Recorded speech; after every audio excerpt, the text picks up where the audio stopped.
Hello everyone, my name is Tom. Thank you so much for joining me here on episode number 31 of our journey through the scriptures.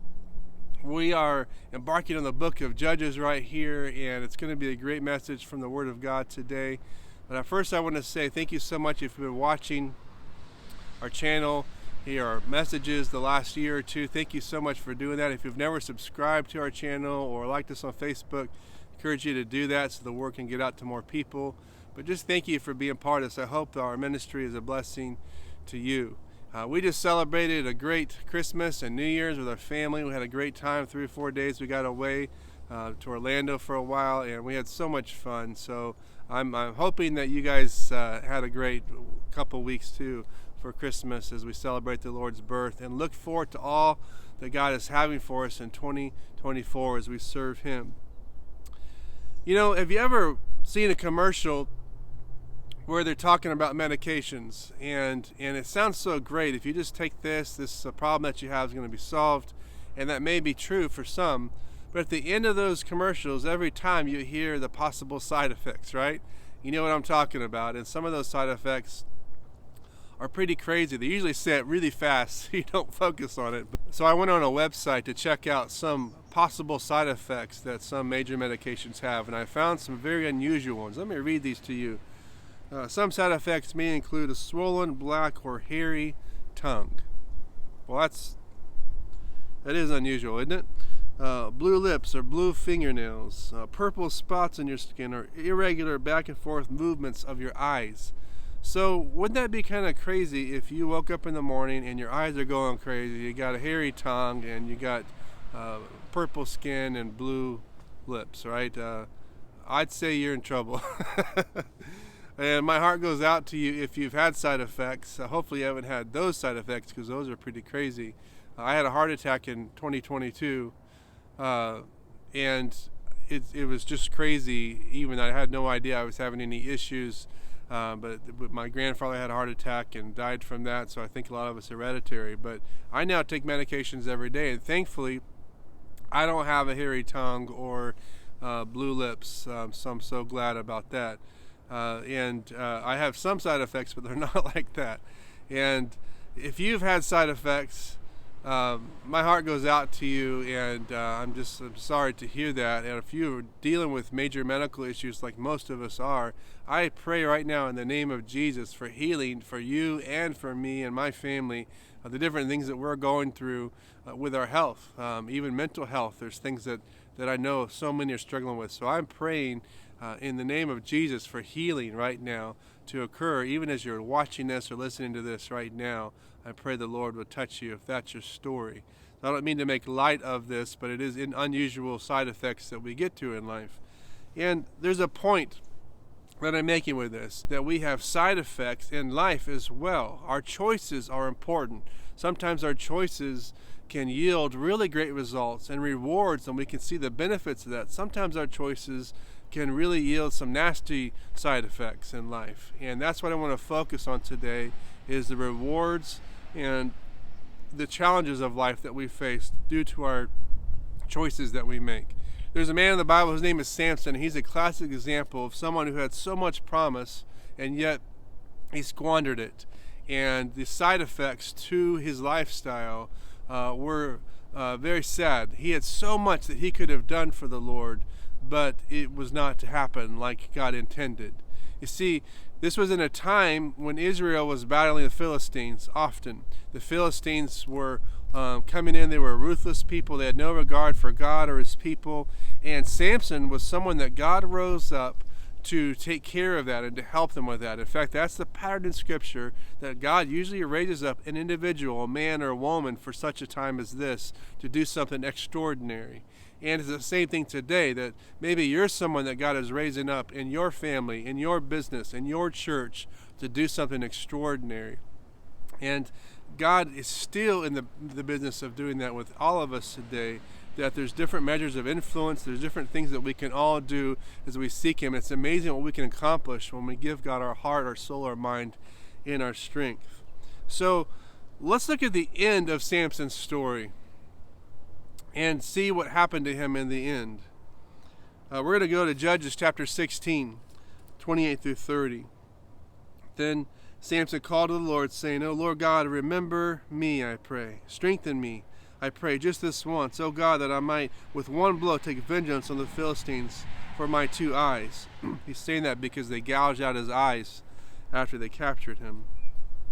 And Samson took hold of the 2 middle pillars which supported the temple, and he braced himself against them, one on his right, on the other on his left.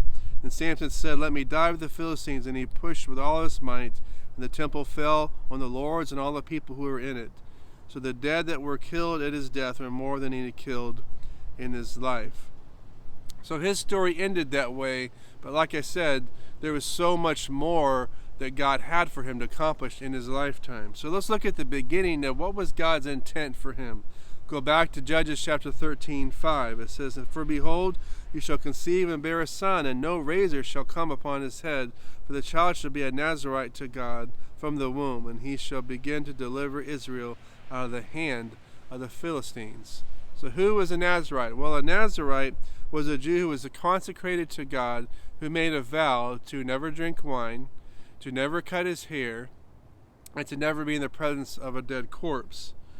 And God gave Samson supernatural strength to overcome adversity with people. There would be many people that would battle him, and he would just fight them off like crazy.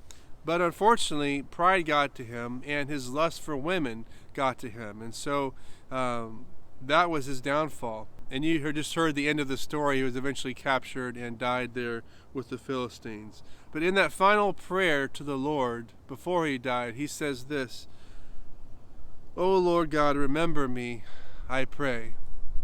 And that is something that someone says when they're usually at a distance with someone else.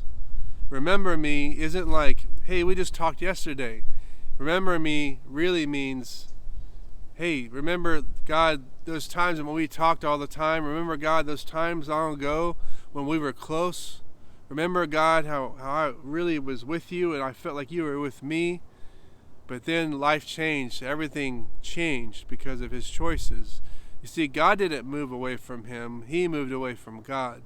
God wants so much to be close to us and to be so intimate with us in so many different ways. And if you're a Christian, you know that the God has given you so much fulfillment in life. But so often we feel like, boy, there's got to be something else. And the disease of me, as some call it, where we have to have more me first, and it's all about us and our fulfillment and doing things our own way. Sometimes that disease of me can be stronger than our appetite for the things of God. And when that happens, side effects ensue. And on the contrary to that, when we give our heart to the Lord and we give him so much, so many good things can be part of our life as we serve him with everything that we have. And so the thing is that side effects are not often broadcasted. So when we make bad choices, we don't often hear about what's going to happen. Or maybe we hear it, but we don't want to listen because we want to do this wrong thing, and we're settled, our mind is captured and fixated on that. So we're just going to do it no matter what we know or what is told to us. And so this reminds me of something that a good youth pastor friend said to me 20-some years ago, I think it was. I remember he said this, and I've talked about this many times. Sin will always take you farther than you wanted to go, costs you far more than you're willing to pay, and keeps you longer than you wanted to stay. And that is so true in our life, that sin has that effect on us. When we want to start off and do this, it seems like no big deal, but before long, the boundary that we set over here, and we're now over here and way on the other side of that, and we're like, how did we get here? Well, it was one choice at a time, and before long we feel like, can we even go back to what we know is pure and right? And the answer is absolutely yes, and that's what amazing grace of God is all about.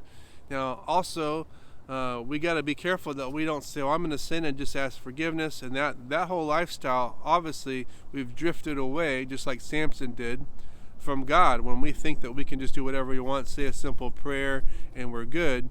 No, our heart's not really in it then, is it? Our heart is more into doing what we want to do and more about pride in our own way, and our relationship with God is in jeopardy when that happens in our life. Unfortunately, Samson found this to be true, and he paid the ultimate sacrifice and consequence to the side effects of his choices. But that is not God's will. It wasn't God's will for him, and it is not God's will for you. So let me tell you about what God says for you and I. I want to read you several scriptures here. Jeremiah 29:11-14, it says, "For I know the thoughts that I think towards you, says the Lord, thoughts of peace and not of evil, to give you a future and a hope. Then you will call upon me and go and pray to me, and I will listen to you. And you will seek me and find me, and you search for me with all of your heart. I will be found by you, says the Lord. I will bring you back from your captivity. I will gather you from the nations and from all the places where I have driven you, says the Lord. And I will bring you to the place from which I caused you to be carried away captive." Now, this particular passage is talking about the Israelites and how God wants to bring them back. But the principle is still the same to you and I as individuals. The reason I say that is there's so many other scriptures that really echo this same sentiment. I'm going to read some to you. For example, Isaiah 41:10 says, "Fear not, for I am with you. Do not be dismayed, for I am your God. I will strengthen you. Yes, I will help you. I will uphold you with my righteous right hand." Likewise, Isaiah 40:31 says, "But those who wait on the Lord shall renew their strength. They shall mount up with wings like eagles. They shall run and not be weary. They shall walk and not faint." Isn't that great?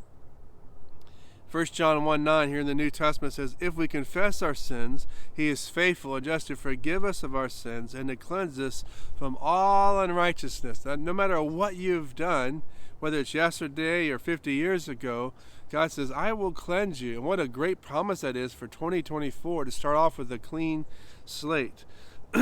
Colossians 1:13-14, "He has delivered us from the power of darkness and conveyed us into the kingdom of the Son of his love, in whom we have redemption through his blood, the forgiveness of sins." God gives us so much. Each one that turns to him, we have these gifts that he gives us, the honor that he gives us, the blessings that he gives us, the destiny that he gives us, if we give our heart, soul, mind, and strength to him. And that is the key. And that always begins and continues through humility and repentance, as you've heard me say many times.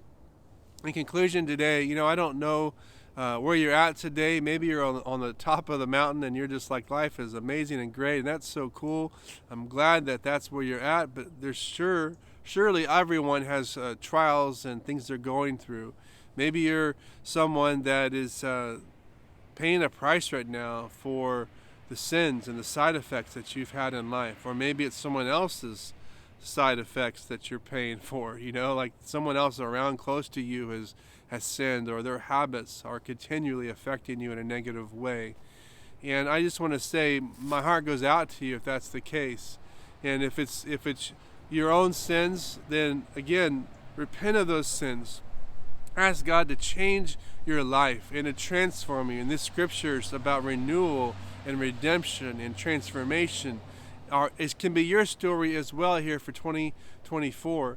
And it begins with that saying, "God, I need you," and Lord, I trust you.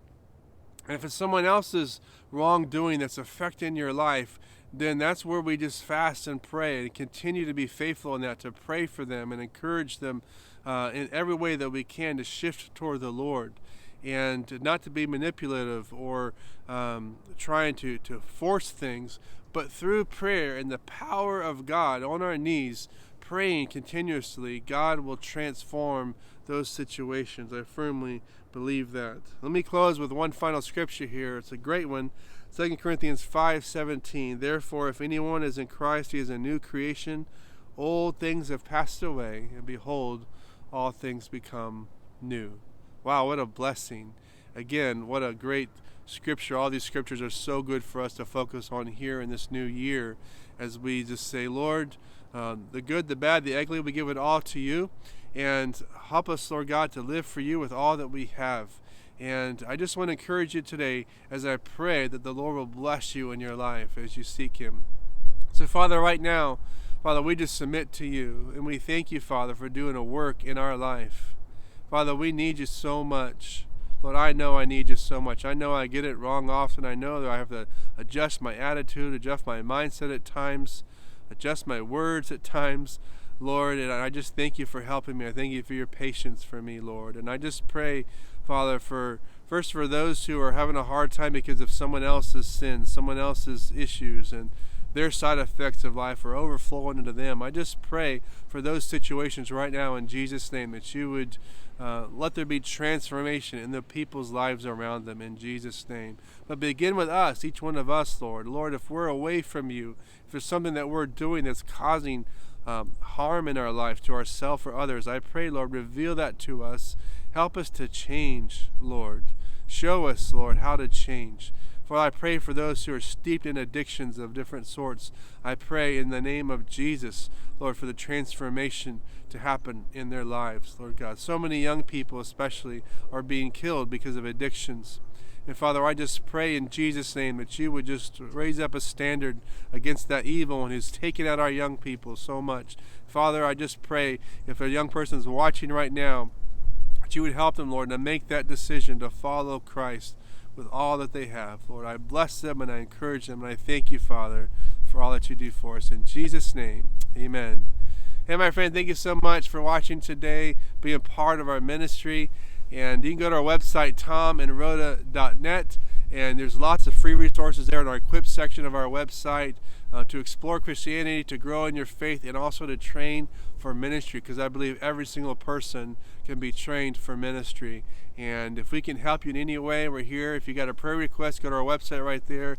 Enter that. We'll definitely pray for you. So have a blessed new year. Thank you so much.